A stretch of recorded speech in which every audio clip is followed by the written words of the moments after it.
Sunod-sunod na naglalabasan ang katotohanan sa totoong dahilan ng pag-aaway ng pamilya Yulo.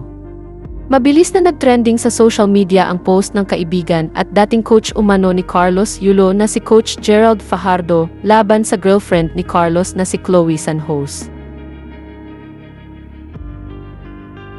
Ibinunyag lahat ni Coach Gerald kung gaano umano kabastos at kawalang respeto ni Chloe sa mga magulang ni Carlos na sina Mark Andrew at Angelica Yulo.